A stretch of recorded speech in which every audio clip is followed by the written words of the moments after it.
My sister proposed to my fiancé at my own engagement party, ring already bought, just to prove he would have chosen her if I had never gotten in the way. My name is Mira, and the whole disaster started because I made the mistake of being happy in front of my family without asking permission first. I know how that sounds. Believe me, I heard it in my own head and winced. But if you grew up the way I did, you understand that some families treat one daughter's good news like a weather event everyone else has to survive. I was the strong one. That was my assigned role before I could spell the word. My younger sister, Nessa, was the delicate one. The one whose feelings arrived like ambulances, sirens on, everyone clear the road, and I was the one told to pull over. For most of my life I did. I moved out at 19, after a fight I no longer remember the start of, only the ending, which was my mother saying I was too much and my father saying nothing, which was somehow worse. I spent my 20s working jobs that left dirt under my fingernails and pretending I preferred distance. I told people I was independent. What I actually was tired of losing arguments I never got to be present for. Eventually, I landed at a garden center on the edge of town, the kind with greenhouses that fog up in the morning and a gravel lot that floods every spring. I liked it there. Plants do not accuse you of stealing attention. A fern has never once told me I was being dramatic. I repotted, I watered, I told customers that yes, that plant will absolutely die in their bathroom, and no, there is nothing I can do about the lighting in their bathroom. After the noise of my family, being surrounded by things that simply grew or didn't was the most honest relationship I'd ever had. My older sister Talia and I stayed close through all of it.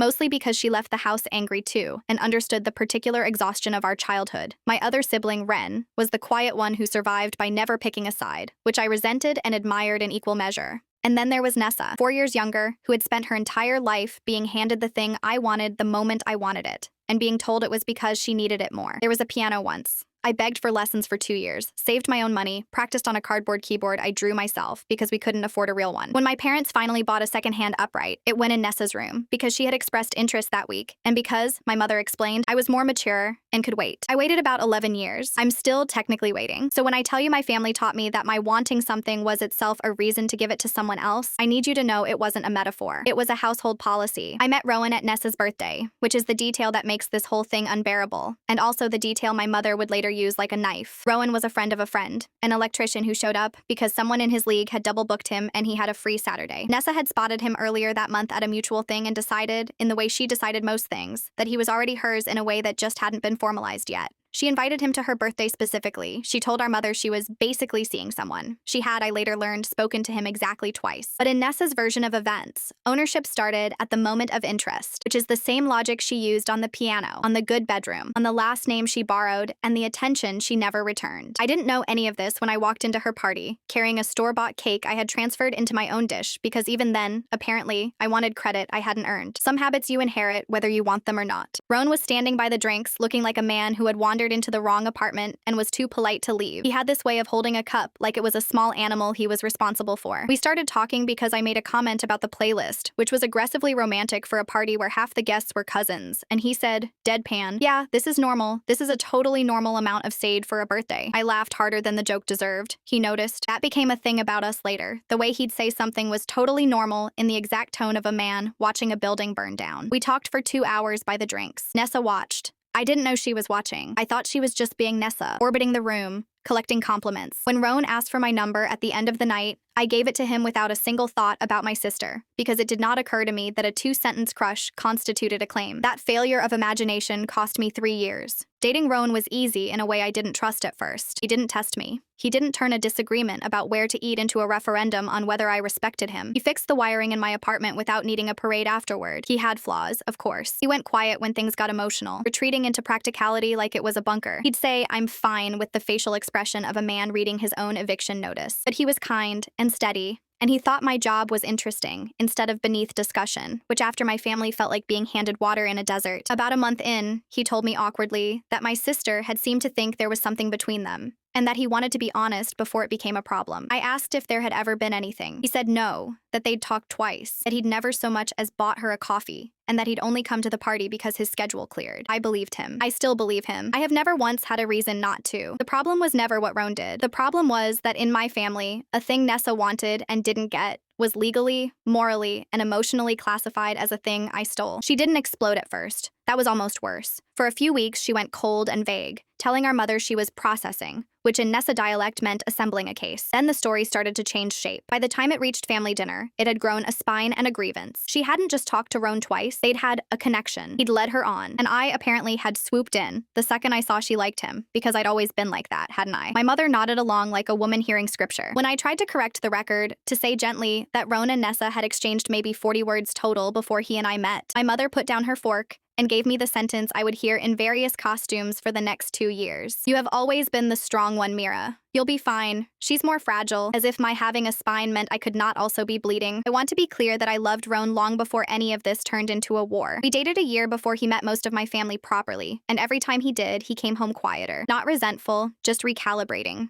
The way you do when you realize a house is colder than it looks from the street. He never said a bad word about them. He just started noticing things. The way my father would apologize to me privately after a dinner and defend my mother publicly at the same one. The way Nessa's version of any event became the official version by sheer volume. The way I got smaller at that table, folding myself down to a size that wouldn't cause a scene. One night, driving home, he said, "You know you don't actually have to be fine, right?" And I cried so hard he had to pull over, and I didn't fully understand why until much later. It was the first time in my adult life someone had told me my feelings weren't a burden the room had to manage. We moved in together after 14 months, into a place with terrible water pressure and a landlord who communicated exclusively through passive-aggressive notes. We had a genuinely stupid fight the first week about whether the couch faced the window or the wall. It lasted an hour and ended with both of us laughing on the floor, because neither of us cared about the couch. We just cared about winning, and it turned out even our fights were survivable. That was the kind of conflict I understood. Two tired people being annoying, then recovering. The family kind was different. It never recovered. It just waited quietly for the next occasion big enough to justify itself. The occasion, when it came, was our engagement. Roan proposed on an ordinary Tuesday in the greenhouse where I worked, with the sprinklers ticking and the air thick and green. No audience, no photographer, just him nervous and me covered in soil saying yes before he finished the sentence. It was perfect precisely because no one was performing. I should have known better than to let it become public, but I was happy, and happiness makes you careless, and I wanted my family to be glad for me the way normal families are glad. So we planned an engagement party, small. My parents insisted on hosting, which should have been the first flare in the sky. My mother loves hosting the way generals love terrain. She wanted it at their house. She wanted to cook. She wanted, I understand now, to control the room where my good news was going to be handled. Nessa said she'd come. That surprised me. She'd been distant for months, skipping things, leaving early, telling relatives she found it hard to be around us, a phrase that always positioned her as the wounded party and me as the wound. But she said she'd come, and she was almost pleasant through the appetizers, complimenting the ring without touching it, asking about the venue we were considering. I remember thinking, with the innocence of a woman about to walk into a propeller, maybe time has helped. That thought is so funny to me now, I could lie down on the floor. The party was maybe 20 people. Roan's parents came. Talia came with her boyfriend. Ren helped my mother in the kitchen, staying carefully out of any weather. My father made a toast that was mostly about himself, which was traditional. And then, after the toast, before I could even lift my glass, Nessa stood up. Her chair scraped the floor in that way that makes an entire room go silent by instinct. The sound of something about to happen. She had a glass in one hand. She tapped it, unnecessarily, because everyone was already looking. And she said, "Before we celebrate, I think there's something everyone here deserves to know." My stomach dropped through the floor and kept going. My mother's face did something complicated. A flicker of alarm followed immediately by arrangement, positioning herself to be near Nessa, if Nessa needed catching. Roan set down his glass very slowly, the way you set down something when you suspect the table is about to move. 3 years ago, Nessa said, and her voice was doing the thing it did, the tremble that made everyone lean in and made me want to leave the country. I met Roan first. I invited him into this family, and my sister, who has taken things from me my entire life, took him too, and everyone just decided to be happy about it. She turned to Roan. The whole room turned with her. "So, I want to ask you something, in front of everyone, so no one can ever say I made it up." And then, and I swear to you, my brain refused to process it in real time. She reached into her bag and took out a small ring box. She opened it. There was a ring in it, an actual ring. She had bought a ring. She crossed the room, past me, and got down on one knee in front of my fiancé at my engagement party. And she said, "If I had asked you first, before she got in the way, would you have chosen me? Choose. Right now, in front of everybody. Choose." I have replayed the next 4 seconds more times than any other 4 seconds of my life. The room did not breathe. Roan's mother had her hand over her mouth. Talia had risen halfway out of her chair like a woman preparing to tackle someone at a wedding. And Roan looked at Nessa on the floor. And then he looked at me. And his face was not confused. And it was not flattered. And it was not entertained. It was sick. He looked like a man who had just watched something break that couldn't be unbroken. He said very quietly, "Get up." Not cruel, not loud, just final. "Please get up. I'm not going to do this to your sister. And you shouldn't want me to." Nessa didn't get up. She held the ring higher, like the problem was that he couldn't see it. "That's not an answer." she said. That's you protecting her. If you actually loved her more, you could just say it. Say you'd have picked her over me and mean it. And Roan said the thing that I think about when I need to remember why I'm marrying him. He said, I don't have to prove I love her by insulting you. And you don't get to turn our engagement into a courtroom because you're hurt. I'm sorry you're hurting. I'm not sorry I chose Mira. I'd choose her in any room, on any day. And I don't need you on the floor to know it. Then he stepped back, took my hand, and it was only then, feeling his hand shaking, that I realized I'd been holding my breath so long, my vision had started to gray at the edges. Here is where a healthy family would have picked my sister up off the floor and quietly, firmly, walked her out. Here is what my family did instead. My mother rushed to Nessa. Of course she did. She knelt beside her on the floor in front of everyone and put an arm around her and said, loud enough for the room, look what you've done to her. To me, look what I had done. My father stood in the middle of the room, turning slightly, like a compass that couldn't find north, and then did what he always did, which was nothing, arranged in the shape of concern. And I, who had been the strong one my entire life, who had waited 11 years for a piano and gotten a cardboard drawing, felt something in my chest go from hot to cold to still. I walked over to where my mother was cradling my sister, and I said, not screaming, just done. She proposed to my fiancé at my party, and you're comforting her. My mother looked up at me with genuine confusion and said, she's clearly not well, Mira. Can you not, for once, be the bigger person? I want to tell you, I stayed calm. I didn't. I reached down and took the ring box out of Nessa's hand, because in that moment, the sight of it made me feel like I was losing my mind, and I said, this is not yours to give. And Nessa, still on her knees, grabbed for it, and I pulled back, and she came up off the floor toward me fast, and I put my hand out to keep space between us, and it landed on her shoulder harder than I meant it to, and she stumbled back a step into the couch. It was not a hard shove, but she was already off balance, and it looked like one, and the room made a sound like the air being let out of it. My mother screamed my name,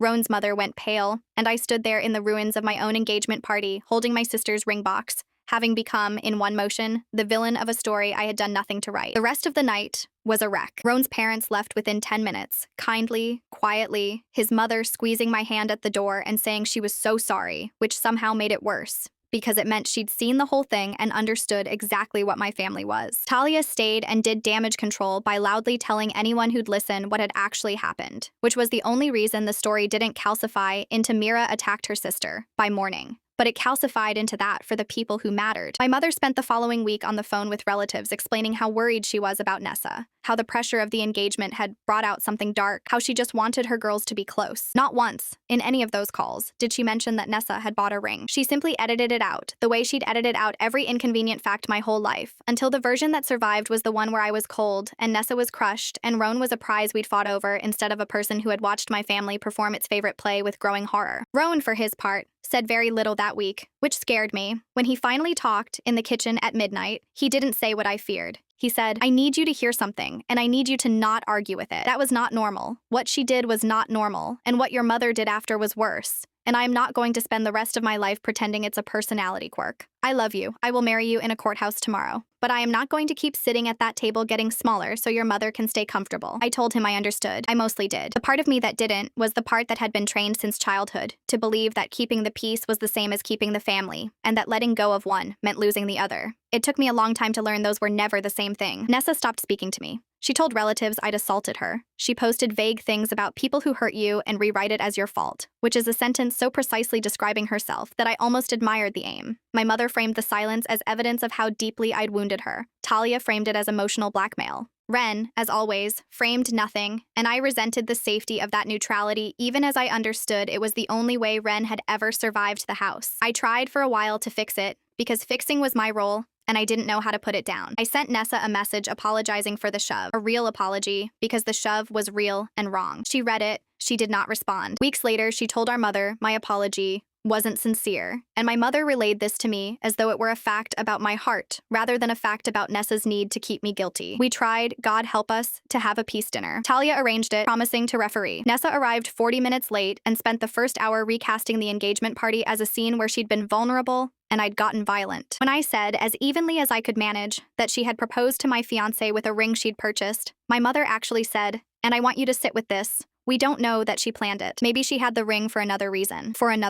As if my sister habitually carried engagement rings for unrelated occasions. As if the ring had simply been passing through. I looked at my father, waiting for one sentence. Just one. Nessa, that was wrong. And he studied the tablecloth like it contained the answer to his marriage, and said nothing. And I understood, fully and finally, that he had chosen a side decades ago, and it was simply whichever side kept my mother from turning on him. The dinner ended without resolution, which by then I expected, but it did give me one clean, terrible gift. As we were leaving, Nessa followed me to my car, and away from the audience with no one to perform for, her voice changed. It went flat and honest in a way I'd almost never heard. She said, "You always get the thing. You know that? The piano, the good sister everyone actually likes, and now him, someone I found. I just wanted to see one time, if it could have been me, that's all." And I realized, standing in that parking lot, that this had never really been about Roan. Roan was just the newest thing I had that she wanted. And in our family, my having a thing had always been sufficient grounds for her to be given it. She'd learned that from the same place I'd learned to give it. We were both just doing what the house had built us to do. Understanding that didn't make it forgivable, but it made it human. And human was somehow harder to walk away from than a monster would have been. I might have kept trying anyway. Might have spent years in that slow drip of peace dinners and rewritten history if my mother hadn't done the thing that finally ended it. Roan and I had gone quiet toward the family. Not dramatic,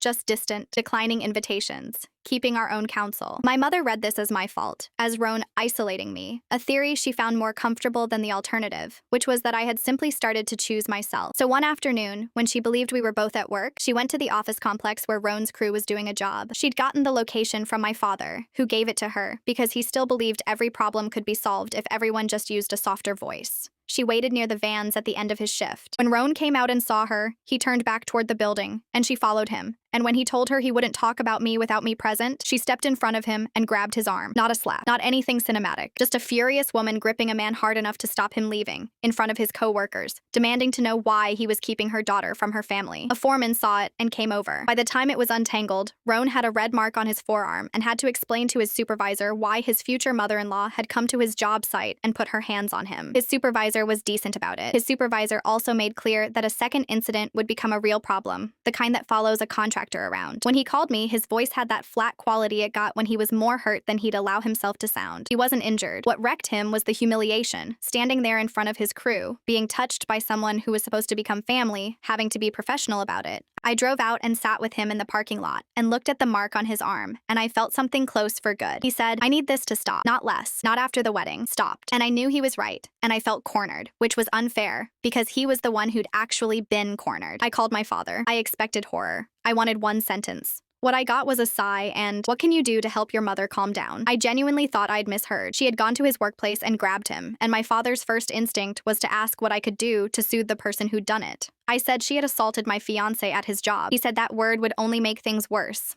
I said the action made things worse. He said people were talking, that this was becoming a public family issue. And I said it became public the moment she walked onto a job site, not the moment I named it. He kept asking me to think about the consequences, and he meant the consequences for my mother, because he always did. And I thought about the piano, and the cardboard keyboard, and every private apology he'd handed me in a hallway after failing to defend me in the room. And I said, "You don't protect me. You comfort me after she hurts me. And then you ask me to make it easier for her to do it again." He went quiet. I waited for him to deny it. Instead, he said, "She's your mother." And I said, "And I am your daughter." And that sentence ended something in me that I don't think will ever fully grow back. A few days later, I called both of them. Roan offered to sit beside me, and I told him I needed to do it alone, standing in our bedroom with the door shut and notes in my hand because I knew my mother would talk over me until I forgot my own point. I told them I was ending contact indefinitely. No calls, no visits, no messages passed through relatives, and absolutely no contact with Roan. My mother cried instantly, the way she cried at peace dinners, and asked how I could do this to her before my wedding, and said she had sacrificed everything for me. And then, when the tears didn't work, switched to fury and accused Roan of controlling me, of turning me against my own blood. I read from my notes when my voice started to shake. I said, "You came to my home when you thought I wasn't there. You went to his job and put your hands on him. I'm not debating whether that was okay. It wasn't." My father asked if we could all take a week to cool down, and I said we'd taken years, and hung up while my mother was still talking, which felt like jumping out of a moving car, and also like finally being allowed to leave. The relatives came next, the way they always do. Aunts I heard from twice a year sent long messages about forgiveness and how family is all you have. A cousin told me my mother was heartbroken. Someone sent a message about how life is short, which is the sentence people reach for when they want you to tolerate something they'd never tolerate from a stranger. The story had already been rewritten into the easy version, the one where a cold daughter cut off a loving mother over a wedding, because that version required no one to look at what actually happened. I corrected a few of them at first. Then I stopped,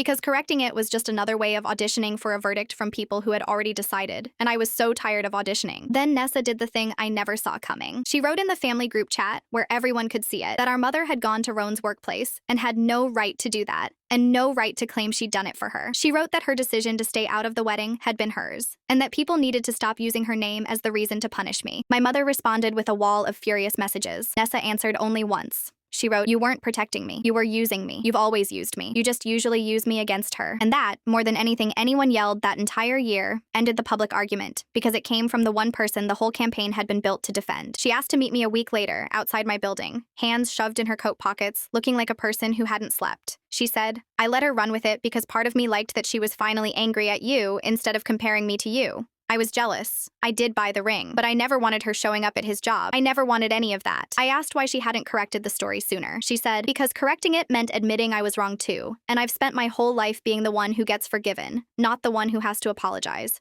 I didn't know how." It was the most honest thing she'd ever said to me. She didn't ask for instant forgiveness. She didn't promise we'd be close. She just said she'd started seeing someone, a therapist, because she wanted to understand why one man not choosing her had made her feel like she had to defeat me, and why our whole family had been so willing to help her try. I told her I hoped it helped. I meant it. And I also didn't hug her, and both of those things were true at once. By then, the wedding itself had quietly become a second disaster, this one made of money instead of drama. The boycott my mother had organized in my name had done exactly what she wanted, whether she'd admit it or not. Relatives on her side began withdrawing, some with long messages about how they couldn't in good conscience celebrate while the family was torn apart, which was a fascinating way to describe a situation they were actively tearing. We'd booked a mid-sized hall months earlier and put down a deposit against a minimum head count, the kind of contract that seems reasonable until half your guest list evaporates over a ring you didn't buy. When the numbers dropped far enough, the venue stopped making sense. Canceling meant losing part of the deposit. Keeping it meant paying for a room half full of people who'd chosen to punish me. It was money we'd been setting aside for emergencies, and losing it felt like being fined for other people's behavior, which, functionally, it was. Roan sat at the kitchen table with the budget open one night and said, carefully, "We should think about postponing." And I heard, with the perfect clarity of a person primed for abandonment,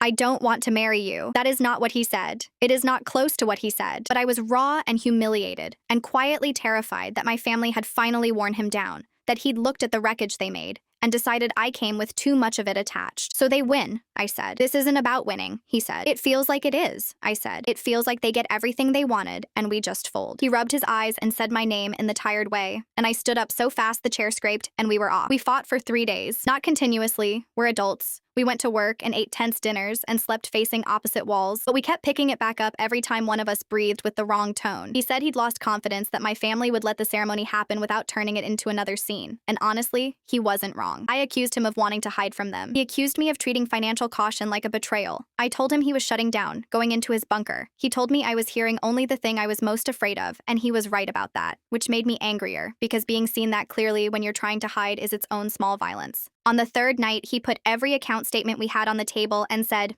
"No more vague fighting. Look." So I looked. The lost deposit, the moving costs we were still carrying, the medical bill he'd been chipping at since before we met, my little pile of student debt, what was actually left after ordinary life took its cut. He pointed at the number at the bottom, the real one, and said, "I want to marry you. I don't care if it happens in that hall or in a parking lot or in the greenhouse where I asked you. What I care about is that we don't start our marriage pretending money isn't real to prove a point to people who aren't even coming." I sat there ashamed, because it was reasonable, annoyingly, completely reasonable, and I'd spent 3 days treating his attempt to protect us like an attempt to escape me. "I thought you were backing out," I said finally. He said, "I'm trying to stand next to you without letting us walk off a cliff. Those aren't the same thing, even when you're scared enough to make them feel like it." We decided not to postpone. We decided to shrink. We'd absorb the deposit, cut the list down to the people who'd never made me small, and stop letting the size of a room be decided by the size of my mother's grievance. We got married in the back room of a restaurant owned by Roan's uncle, with borrowed string lights and a caterer we could actually afford, because the guest list had shrunk to the people who'd never once made me smaller. My father came alone. He stood near the door before the ceremony and told me my mother had written a letter and wanted him to bring it. My whole body went tight. He said, "I told her I'd ask if you wanted it first." That was new. That was the first time in my life he had respected a boundary before he crossed it. I said I didn't want it. He nodded, and he didn't go to the car and come back with it anyway, and he didn't tell me how hard she'd worked on it, and he didn't ask me to reconsider. It was such a small thing. I refused to let it mean everything had changed.